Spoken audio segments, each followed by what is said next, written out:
Welcome to Class in Session. I'm Adam Gale, the CEO of KLAS, and today kicks off our three-part series on the Best in Class report. How it began, how we measure, how to use it well. So for episode 1, we're going back to the origin story with someone who was there from day one. My dad and KLAS founder, Kent Gale. Dad, thanks for being here with me. Adam, it's great to be here. So let's set the scene. It's 1996, KLAS has just barely started. Healthcare IT is nascent but growing. What were you hearing from provider executives at the time? The drumbeat was the same in every conversation. We need clarity. They wanted straightforward apples to apples insight that were grounded in the lived experience of other providers, not marketing claims. Leaders were investing in systems that affected clinicians, revenue, and patient safety, but their voices weren't being heard. So the idea then wasn't just to put out an everyday directory or a brochure comparison. It was to listen to providers and to put their actual voices out to the market. Exactly. KLAS began with a promise to listen first and reflect the reality providers faced. So providers give critical feedback and KLAS validates it and presents it in a way that healthcare executives can actually trust. That generous feedback from providers still anchors everything we do today. Thank you. 30 years later, and it's still the same. So a big thank you to any providers out there listening who have contributed over the years. Lots of provider and payer friends out there. Okay, so fast forward to 1998, 2 years in, KLAS publishes the first top 20 report, sort of like a football rankings list, a performance view across healthcare IT vendors. So what happened next? Well, let's just say not everyone loved seeing their performance in print. It got a lot of attention. Yeah. Some vendors pushed back hard, but providers stood with us, right beside us. They told us, don't back down. This is what we need to make better decisions. That support helped us weather the storm. So I know there was also a big turning point that was on a stage at HIMSS, not you or me.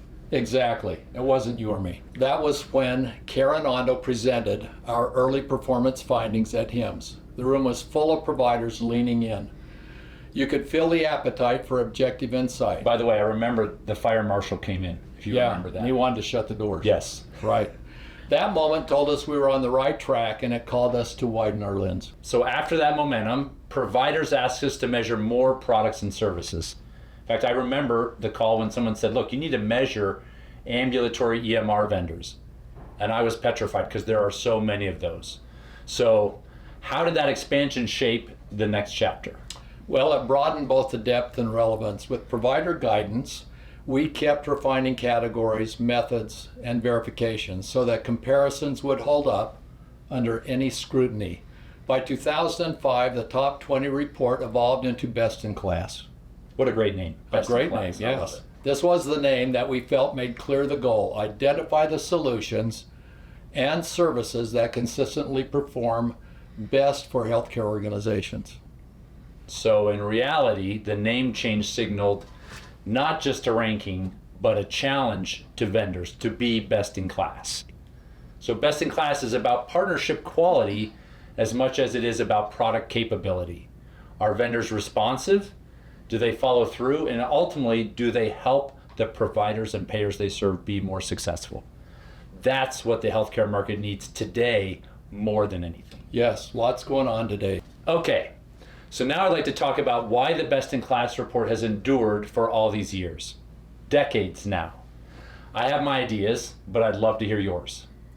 3 reasons. First, and again, it's built on real-world feedback from providers and payers who use these solutions every single day.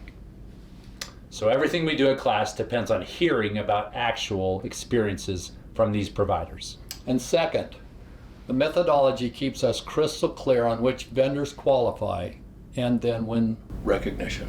Third is transparency. Yes, love transparency. The feedback we get shines a light on the truth so that other providers can make decisions with confidence. We love finding the truth. So for me, it's telling that today so many provider and payer leaders use the report as part of their due diligence. It's humbling, honestly. We want to make sure we get it right. And it is a responsibility. We never forget who this is for. The report exists because of and for healthcare professionals first. Exactly. It was true in 1996. It's true today, 30 years later. Exactly. The provider voice leads. If we ever lose that, we've lost the plot. But the landscape, cloud, cybersecurity, interoperability, AI. Had to have AI in there, for sure. Of course. Consolidation is ever changing and the stakes rise. The need for trustworthy performance, insight rises with them. The job is to keep listening and keep moving. Okay, so there's also a deeply personal aspect to this. As a dad of 6, and with a son who's just learning to do backflips on his mountain bike, we've spent a fair amount of time in the emergency department. So I don't know anyone who isn't at some point or another a patient themselves as well. I'm grateful when clinicians have the best tools and partners supporting them so that they can focus on the part that makes it all worth it, the patient care. That's why this work matters when I'm sitting there in the ED with my son. Yeah, and there is hardly a person on this earth that doesn't have to show up for healthcare at some point. So what we're doing and the best-in-class winners are making it better for everyone. I love it. I'm agreed with you totally.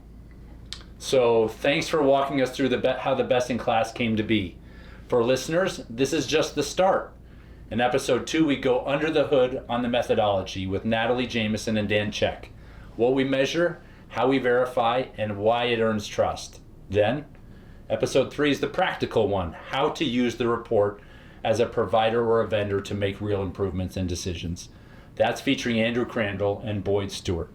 So, thanks for listening to Class in Session. If you like this episode, follow the podcast and share it with someone who wants to know more about the Best in Class report. And from all of us at KLAS, thanks to the providers and payers' voices that make this possible. Thank you. We'll see you next time.